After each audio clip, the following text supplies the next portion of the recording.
ত্রয়োদশ জাতীয় সংসদ নির্বাচনে সরাসরি নির্বাচিত নারী সংসদ সদস্যের সংখ্যা নেমে এসেছে মাত্র 7 জনে, যা 2001 সালের অষ্টম জাতীয় সংসদের পর সর্বনিম্ন। নির্বাচিত 7 জনের মধ্যে 6 জন বাংলাদেশ জাতীয়তাবাদী দল বিএনপি থেকে এবং একজন স্বতন্ত্র প্রার্থী। বিজয়ীরা হলেন মানিকগঞ্জ 3 আসনে আফরোজা খানম, ঝালকাঠি 2 আসনে ইসরাত সুলতানা ইলেন ভুট্টো, সিলেট 2 আসনে তাহসিনা রুশদীর, নাটোর 1 আসনে ফারজানা শারমিন, ফরিদপুর 2 আসনে শামা ওবায়েদ ইসলাম, ফরিদপুর 3 আসনে নায়াব ইউসুফ আহমেদ এবং ব্রাহ্মণবাড়িয়া 2 আসনে স্বতন্ত্র প্রার্থী রুমিন ফারহানা। রুমিন ফারহানা বিএনপির বিদ্রোহী প্রার্থী হিসেবে নির্বাচন করেন। বিএনপি মোট 10 জন নারীকে মনোনয়ন দিয়েছিলেন। জাতীয় সংসদে সংরক্ষিত নারী আসন রয়েছে 50টি।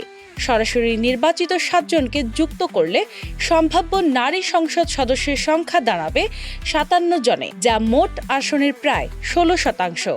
এবার 299 আসনে নারী প্রার্থী ছিলেন 86 জন। পরিসংখ্যান বলছে নারীরা মনোনয়নের তুলনায় 8% বেশি জয় পেলেও পুরুষ প্রার্থীদের তুলনায় তাঁদের মনোনয়ন ছিল প্রায় 22 গুণ কম।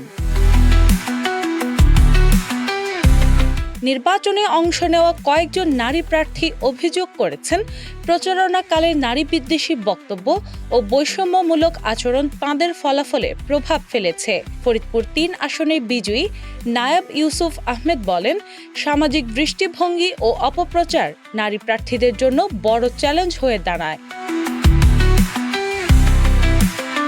অতীতের পরিসংখ্যানেও নারী প্রতিনিধিত্বের ওঠানামা দেখা গেছে।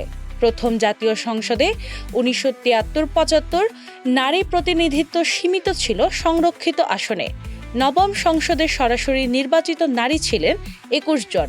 সংরক্ষিত আসন বাড়িয়ে মোট নারী এমপি দাঁড়ায় 70 জনে। 2018 সালের নির্বাচনে 22 জন এবং 2024 সালের দ্বাদশ সংসদে 19 জন নারী সরাসরি নির্বাচিত হয়েছিলেন।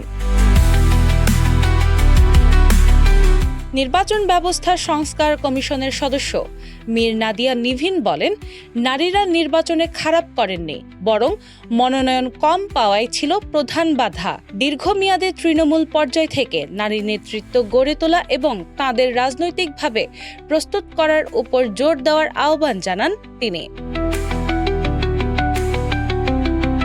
বিশ্লেষকদের মতে, সংরক্ষিত আসনের বাইরে নারীদের অংশগ্রহণ ও প্রতিদ্বন্দ্বিতা বাড়াতে দলগুলোর নীতিগত উদ্যোগ এবং সামাজিক মানসিকতার পরিবর্তন জরুরি। অন্যথায় সংসদে নারীর প্রতিনিধিত্ব কাঙ্ক্ষিত মাত্রায় পৌঁছানো কঠিন হবে। দিনা ইসলাম, বাংলা বাজার পত্রিকা।